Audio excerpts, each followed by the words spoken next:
பொருள் கொண்ட பேர்கள் மனம் கொண்டதில்லை, தரும் கைகள் தேடி பொருள் வந்ததில்லை. மனம் என்ற கோயில் திறக்கின்ற நேரம் அழைக்காமல் அங்கே தெய்வம் வந்து சேரும். சிரித்தவர் அழுவதும் அழுதவர் சிரித்ததும் விதி வழி வந்ததில்லை. ஒருவருக்கென்றே உள்ளது எல்லாம் இறைவனும் தந்ததில்லை. நாடோடி மன்னன் திரைப்படம் வந்து ஓடிக்கொண்டிருந்த நேரம் தாறுமாறா ஓடுது. 100வது வெற்றி விழா முடிகிறதுக்கு 10 மணிக்கு மேல ஆயிப்போச்சு. அவருக்கு ஒதுக்கப்பட்ட பங்களாவில் ஓய்வு எடுத்துக் கொண்டிருந்தார் நமது பொன்மனச்செம்மல் புரட்சி தலைவர் எம்ஜிஆர் அவர்கள். ஒரு 10 மணிக்கு மேல இருக்கும். ஒரு ஒட்டு போட்ட கிழிஞ்ச சட்டை, அழுக்கான வேஷ்டி, கந்தலான ஒரு கோட்டு, ஒரு பெரியவர் கேட்ல நிக்கிறார். தலைவருடைய உதவியாளர் சபாபதி பார்த்துட்டு உள்ள போயிட்டு தலைவர்கிட்ட சொல்றாரு, ஐயா உங்களை பார்க்கறதுக்கு கேட்ல ஒரு பெரியவர் நின்றுட்டு இருக்காரு அப்படின்னு. இந்த அகால வேலையில வந்திருக்காரு, கூப்பிடுன்னு சொல்லி நம்ம தலைவர் அவரை கூப்பிட சொல்றாரு.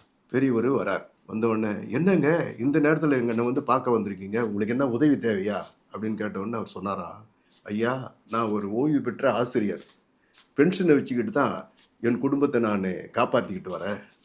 என்னுடைய மகளுக்கு திருமணம் ஆகிவிட்டது, அவள் நிறைமாத கர்ப்பிணியாக இருக்கிறாள், என்னிடம் வேறு பணம் இல்லை, அவள் பிரசவத்திற்காக பணம் கேட்டுத்தான் உங்களிடம் நான் வந்தேன் ஐயா அப்படின்னு சொன்னோடனே, கவலையே படாதீங்க நான் உங்களுக்கு தரேன் அப்படின்னு சொல்லி உதவியாளர் சபாபதியை அழைத்து கொண்டு வர சொல்லி ஒரு கவரில் பணத்தை போட்டு கொடுக்குறாரு.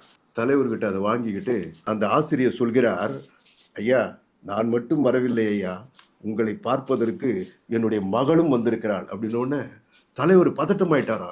இந்த அகால வேலையில் நிறைமாத கர்ப்பிணியை கூப்பிட்டு வரலாமா, உள்ள வர வேண்டாம், நான் வெளியிலே வந்து ஆசீர்வாதம் பண்றேன்னு சொல்லி நமது பொன்மன தலைவர் கருணாமூர்த்தி வெளியிலே வந்து அந்த பெண்ணை ஆசீர்வதித்து பத்திரமாக அழைத்து செல்லுங்கள் என்று அந்த ஆசிரியரிடம் கனிவோடு தெரிவித்தார். அந்த ஆசிரியரும் மகளும் கேட்டை நோக்கி சென்று கொண்டிருந்த போது சிறிது நேரத்தில், பாப்பா அவங்களை நிறுத்துங்கப்பா அப்படின்னு சொல்லி தலைவர் சொல்றாரு.